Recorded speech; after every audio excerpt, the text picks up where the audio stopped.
I love filmmaking. The idea that you can write words in a dark room with no one around, and then 2 years later, someone in a city you've never met is laughing or crying or shrieking is just such a cool experience. And the idea that we get to do that for other people, I think is just unbelievable. I grew up in Indianapolis, Indiana, where I wasn't allowed to watch a lot of movies, but we loved movies. It was just very strict about what I could or couldn't see. So that, of course, made me seek out the things that I couldn't see. My grandmother, oddly enough, got HBO for free when I was a kid, and I would take a VHS tape every night, and it would record overnight the movies, and that ended up always being horror films. For me, as a kid, horror was an escape.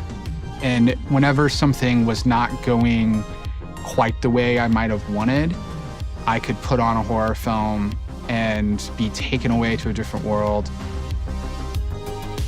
Jaws in particular, it had such an impact on me. I was so scared by it, but so thrilled by it at the same time. I remember going through this and seeing images of the behind the scenes and seeing pictures of Steven Spielberg and thinking, well, who's that? Like, who's this person? And it was this book that I picked up and saw these images and understood that these amazing things I was watching were made by people. And then that's when I was like, well, how do I become one of those people? And in particular, that dude with the beard and the hat and the megaphone. How do I do what he does? I think the biggest lesson I might have learned at Full Sail was just how much of filmmaking is a team sport. I had these ideas of like, I'm a writer-director, I'm an auteur. And then you finally get on set, you start to kind of see how many people it takes. You find your creative family, you work together, and then they will elevate ideas and visions, and then you do the same for them. When we started Paper Street Pictures, which was just a handful of my friends, I was working at a game company at the time, and not in the film industry. I saw Kevin Smith speak. I was sitting with a friend of mine, Shane, and we saw him, and he's like, you know, it costs you nothing to encourage an artist. Surround yourself with people who say, why not why? And we're driving back, and I was like, God, I want to make movies. And then Shane, he's just like, why not? And I was like, dude, let's make some movies, you know? Let's do this.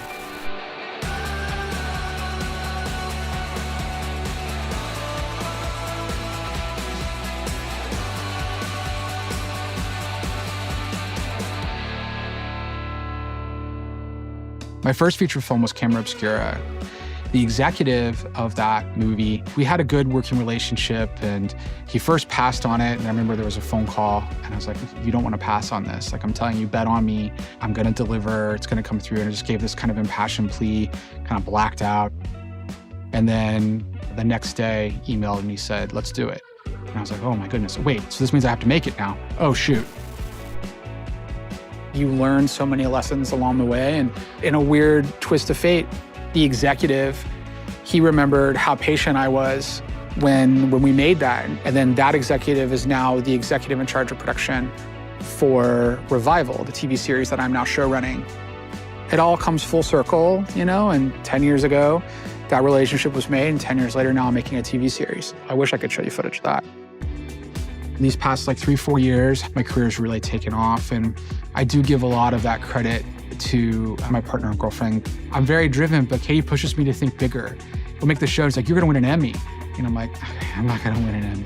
But maybe one day, you know, maybe. And at this point in my career, there's no reason for me to say what I won't do anymore, because every time I've put a goal in front of me, I've walked through it, I've shattered it.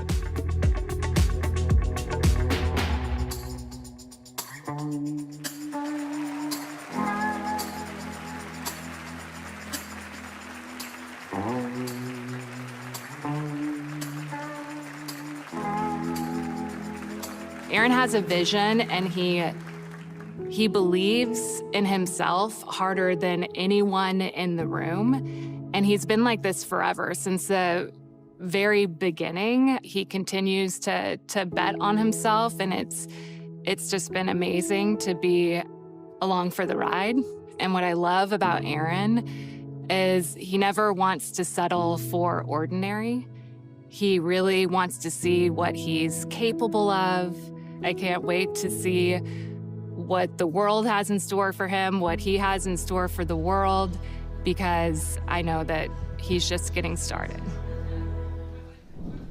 To induct Aaron B. Koontz, please welcome Katie Stolp, Master Certified Coach at Think Power.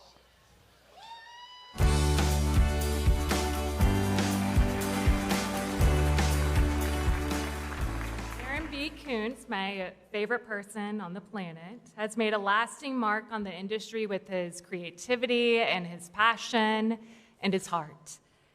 But before we bring him up, we have a special message from someone who knows his journey well. Let's take a look. I'm just here to say a heartfelt, sincere congrats to this well-deserved honor, of course. Very deserving. I can speak firsthand to Aaron's dedication to filmmaking, to producing, directing, now show running. Brother, I love you. Sincere congrats. Well-deserved. Enjoy this honor. I just wanted to congratulate you, Aaron, on this accomplishment. What an amazing thing to go into the Full Sail Hall of Fame. That couldn't have happened to a more deserving quality individual. You deserve this. Congratulations. Joining Aaron 13 years ago was one of the best choices I ever made, and it gave me every opportunity to turn those dreams into a reality. So Aaron, to you, thank you.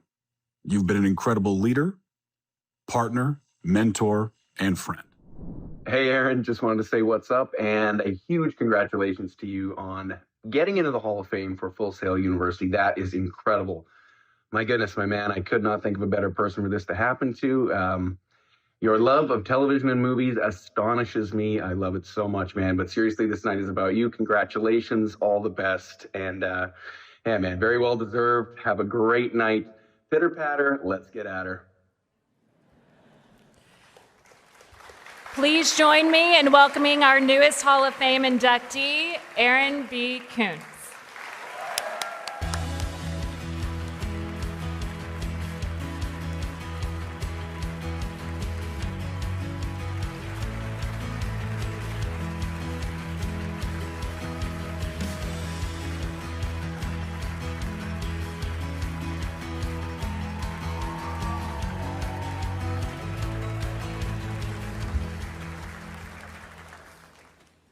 Wow, that is wild.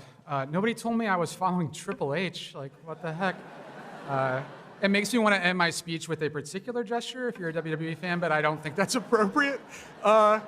So look, everybody here is talking about how Full Sail's a family, and sometimes you can wonder is that a cliche, but it's so true. It's so true. It starts at the top with like Gary and Jay, and who are impossibly perfect as humans. They're so sweet. They like make me want to be a better human every time I interact with them. And now that I've met all of the other Hall of Fame, just the past Hall of Famers as well, and like, wow, this is my family, and my fellow like inductees are just the coolest, prettiest, most amazing people I've ever met. And I can't believe that I get to be a part of that now. So I'm told I have a short time. So I will say, as a storyteller, I'll tell a quick story. About 15 years ago, and this won't make sense at first, but I promise you by the end, hopefully it does. About 15 years ago, I'm actually getting groceries with Shane, the guy that was in the car from that video, who said, why not? And we're coming back from the grocery store, and I'm an efficiency-minded person, at least I like to say so, and I'm carrying too many groceries because I do not want to go back to the car multiple times, and it's an absurd amount, and I'm walking into the house, and I'm behind Shane, and he's like, and then all of a sudden, I get this sudden urge, carrying way too many groceries, of this itch on my forehead that I had to scratch. And I'm like, oh God, what is happening? And I'm like, Shane, hurry up, like get out of the way, like I gotta put this down, and I'm freaking out, and I'm trying to turn the corner, and it's just overcoming me. And then finally, I get like one bag down, and then I drop it all, and I just scratch my head, and like things break and spill, and there's fruit rolling, and my roommate is just pointing at me like, what have you done? Like, what is going on? You're ridiculous. And then I didn't care in that moment because I was scratching that itch. I was like, oh, but this feels really good. And then, okay, I'll deal with all that later. And I know that sounds odd, but in a weird way, I think that's the perfect analogy for trying to make it as a filmmaker and a creative. You're gonna do something that might look a little crazy. You'll probably have a roommate at the time. You're gonna lose some money, so things are probably gonna be broken. You might actually have a person pointing at you saying, like, you're crazy, this is ridiculous, but you don't care because you get to scratch that itch. And I'm so lucky that I figured out what that itch was for me. And for the last 12 years, I've been able to do that as a filmmaker and now as a showrunner. And it's completely and utterly surreal. And to the students here and to others, I think if you're not careful, if I sat there with those bags long enough, that itch would eventually go away. And I think some of the biggest failures that I think about are the ones that we never heard of because of the people who never went out and created something. They never told the story that will inspire the next group of people. And I hope everyone finds that itch and they get to scratch it. And it's just a really special thing once you get there. Quickly, I do want to say thank you to a number of people. So I'm not able to have a big crowd here because some of my amazing coworkers are working and we're making a movie right now, a couple other things. And my brother had to work, he couldn't make it here, but he has been through a lot and he inspires me more than he knows. And when he sees this, he'll hopefully understand that. And I love you, Damon. And to my mother, who is unfortunately stage 4 right now for the past 18 months and is too weak to have made it here today. But she taught me early on to do what you dread the most at the start of your day. And every day has been easier because of that. Like I wake up, I do the thing that I don't want to do, and then miraculously your day is better. And all the hard work that people seem to compliment me on, it comes from her. Mom, I love you. You are so strong. And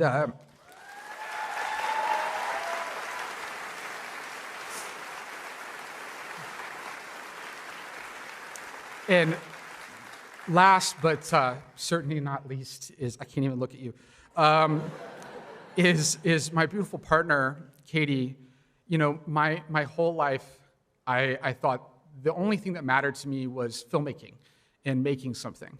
And then I met you, and I realized that that's not what life is. Life is with you.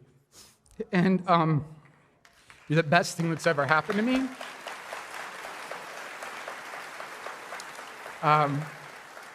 And everything I do right now is because of you, and I love you so much. But look, find your family, whether it's the Full Sail family, your immediate family, your partners, hug them, find your itch, and scratch it. All right, thank you.